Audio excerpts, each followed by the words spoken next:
Assalamu alaikum Habubus, ich freue mich, dass ihr wieder da seid. Wir sind jetzt beim dritten Video von meiner Zen-Welt.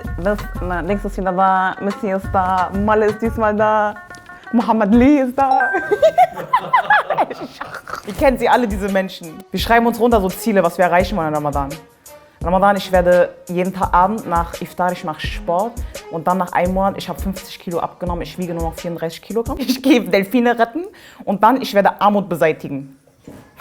Und dann, ich habe angefangen, wirklich meine Ziele so ein bisschen runterzubrechen, okay? Ein bisschen realistischer zu machen, so ein bisschen greifbarer zu machen. Und ich versage trotzdem. Also in meiner Vorstellung würde ein perfekter Abend an Ramadan wie folgt aussehen. So egal, wo ich hingehe, nach links oder nach rechts, so, es kommt immer so ein bisschen ein Brise und so mein Kopftuch flattert, meine Klamotten flattern und ich laufe so wie ein Fee durch meine Wohnung. Kurz vor Iftar, kurz vor dem Fastenbrechen. Ich bin so richtig im Einklang mit mir selber. Ich spüre Allah überall. Ich laufe so zum Tisch. Ich setze mich hin, ich erwarte dort wie einfach eine Perle, die in ihrer Muschel reift. So, halbe Stunde, ich bewege mich aber nicht.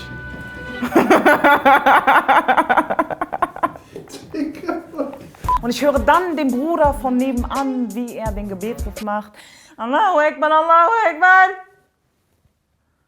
Allahu Akbar, Allahu Akbar. Und in diesem Moment, ich nehme eine Dattel. Ich gucke diese Dattel an. Ich gucke nach oben in die Luft. Ich gucke diese Dattel an. Ich gucke in die Luft. Und dann gucke ich diese Dattel an. Und dann ich beiße rein. Und diese Dattel, ich spüre den Geschmack, die Süße. Und ich schmecke nicht nur eine Frucht, eine getrocknete Frucht, sondern das Leben. Das Leben zergeht auf meiner Zunge und ich vergieße eine Träne. Denn diese Träne steht für Dankbarkeit. Ich sage, ja Allah, Alhamdulillah, für dieses Leben. Ich trinke ein Glas Wasser und ich stehe auf. Ich sage, ja, ich habe 18 Stunden gefastet, aber mir ist das egal. Ich mache jetzt erstmal mein Abendgebet.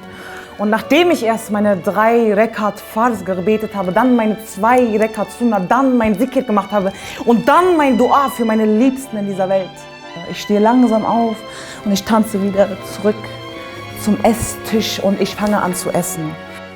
Ich setze mich hin, ich nehme einen Biss von dem Brot, ich nehme diese Bohne, aber wisst ihr was? Ich merke in diesem Moment, ich brauche diese weltliche Täuschung nicht.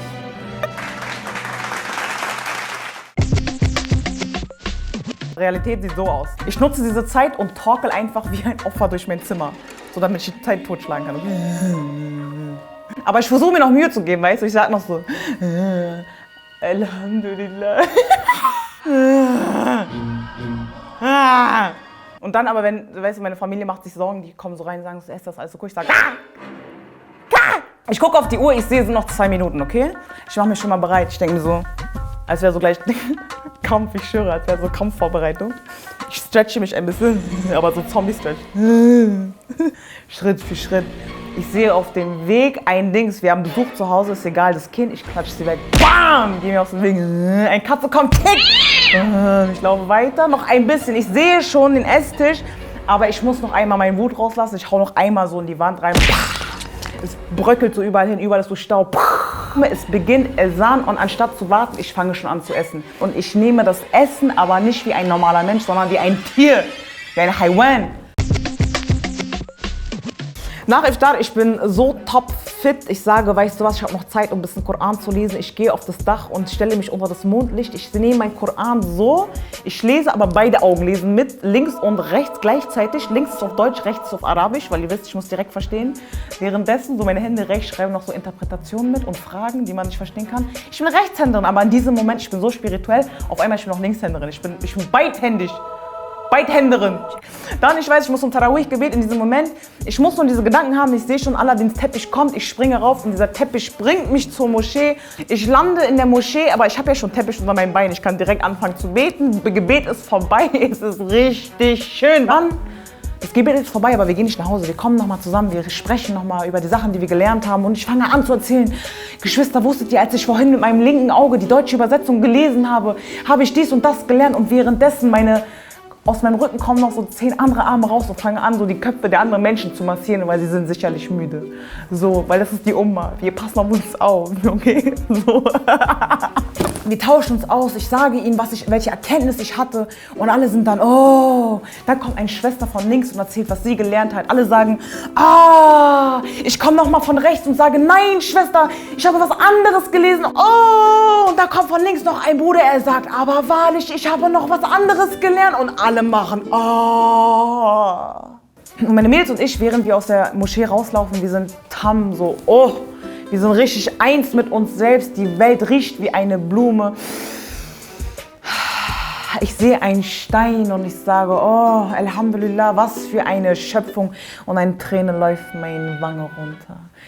Meine Freundin Khadija, sie sieht einen Baum, sie sagt, oh, Mashallah, welche Kreation, welche Schöpfung. Sie geht hin und sie umarmt diesen Baum. Meine andere Freundin Gita, sie sieht eine Taube, sie sagt, oh, Mashallah, welche Kreation.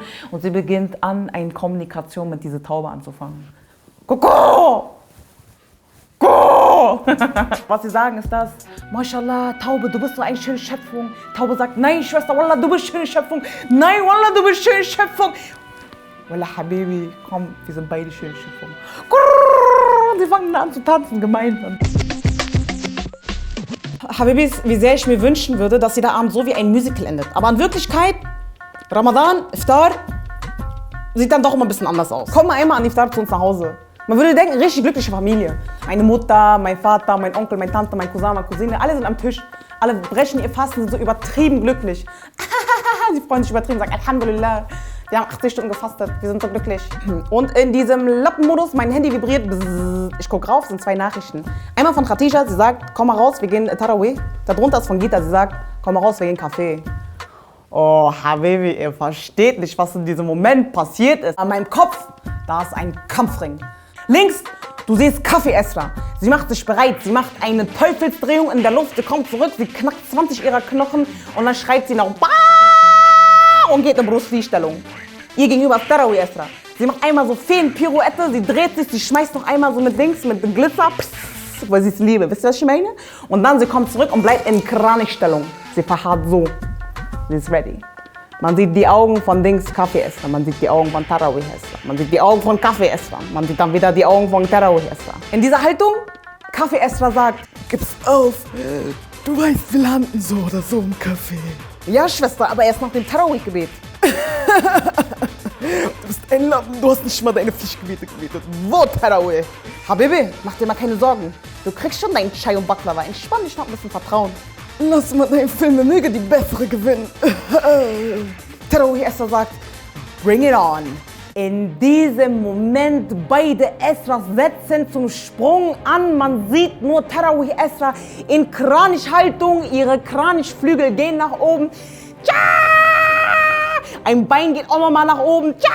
Sie fliegt Richtung Kaffee Esra, aber Kaffee Esra ist bereit. Sie macht Gott und sie will ausholen und zuschlagen. Die Spannung steigt und man weiß nicht, was passiert.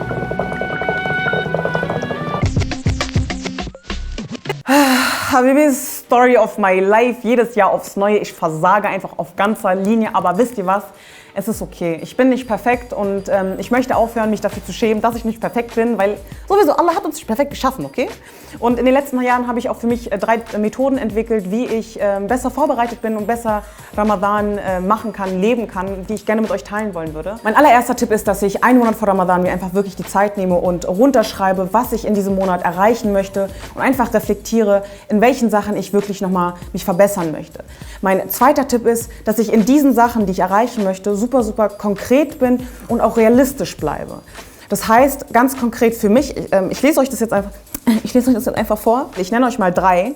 Ich habe hier eine, dass ich 25 Tage im Ramadan faste, Menstruationstage natürlich abgezogen, dass ich Sport mache, 2-mal die Woche, das ist auch wichtig, dass ich 2-mal hinschreibe und dass ich Wort faste, 1-mal die Woche in jeweils 2 Stunden. Das sind so meine Ziele für Ramadan 2019. Mein dritter Tipp ist, Sucht euch jemanden, der euch vielleicht zur Verantwortung ziehen kann. Das hört sich härter an, als es ist. Für mich ist es einfach nur eine liebste Freundin, Hilal, mit der ich auch letztes Jahr schon jede Woche telefoniert habe und wir einfach reflektiert haben und evaluiert haben, ob ich meine Wochenziele erreicht habe oder nicht. Habubis, das sind so die 3 Tipps, die für mich funktioniert haben. Aber was funktioniert eigentlich für euch? Wir sind doch ein Umma. Lass mal ein bisschen austauschen. Lass mal gucken, was da so funktioniert und was nicht.